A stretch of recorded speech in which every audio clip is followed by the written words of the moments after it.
Many people feel uneasy when it comes to using semicolons, but never fear. You can proceed with confidence if you follow these 3 simple rules. Rule number 1. Use a semicolon to separate related main clauses. When you use a semicolon to separate main clauses, it tells the reader that the information following the semicolon is related to the information before it. For example, there were many meat-eating dinosaurs. The T-Rex was one of the largest. Notice how the second main clause elaborates on the information in the first clause. The T-Rex is one of the many meat-eating dinosaurs. Important note, you would not use the semicolon to separate main clauses that are unrelated. For example, dinosaurs once ruled the earth. There are many delicious ways to prepare beets. The existence of dinosaurs has nothing to do with cooking beets, so a semicolon here doesn't make sense. In this instance, you should use a period and a transition. Rule number 2. Use a semicolon to separate main clauses that are joined by a conjunctive adverb. Just like rule number 1, rule number 2 says that you use a semicolon to separate related main clauses. The only difference is that it adds a conjunctive adverb. What is a conjunctive adverb? Think of it as a word you use to transition between ideas. Examples include however, moreover, nevertheless, instead, and furthermore, among others.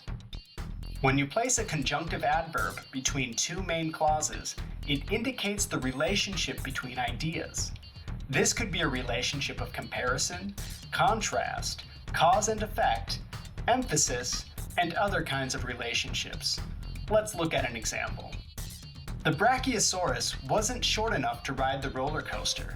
However, she was tall enough to high-five her friend as she sped by. In this example, the conjunctive adverb, however, indicates a relationship of contrast between the first and second main clauses.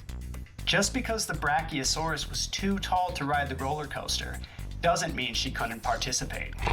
Notice how in the example, the conjunctive adverb is followed by a comma. Rule number 3. Use a semicolon to separate list items in a series when the items contain commas. Normally, you would use commas to separate items in a list, but what if those items contain commas? What do you do then? If you use commas, it could become confusing.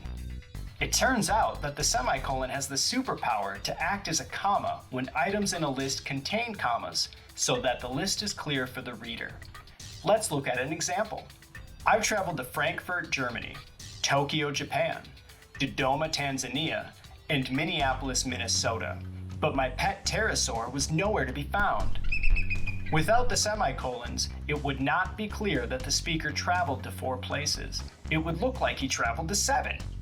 Using semicolons here keeps things clear. Here's another example. I have many dinosaurs, including Veronica the Velociraptor, Stella the Stegosaurus, and Ignatius the Iguanodon. In this example, each list item contains the name and description of a dinosaur. The names and descriptions are separated by commas, so using semicolons instead of commas to separate the items in this list makes sense. Let's practice. Add punctuation to the following sentences. Each sentence will contain a semicolon, but you may also need to add commas. I wish I had planted many kinds of vegetables in my garden. I'm getting really sick of beets. On her vacation, Asia visited Anchorage, Alaska, Bogota, Colombia, and Mumbai, India.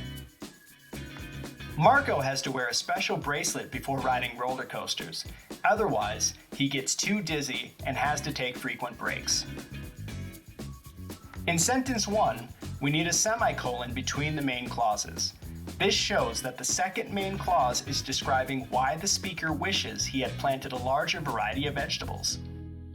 In sentence 2, the cities need to be separated from the states and countries by commas, and since these list items contain commas, they need to be separated with semicolons. Sentence 3 contains the conjunctive adverb otherwise. This needs a semicolon after roller coasters and a comma before he. Want more practice using semicolons to punctuate sentences? Head over to superela.com. And if you like this video and want to learn more about English and language arts concepts, hit the subscribe button below.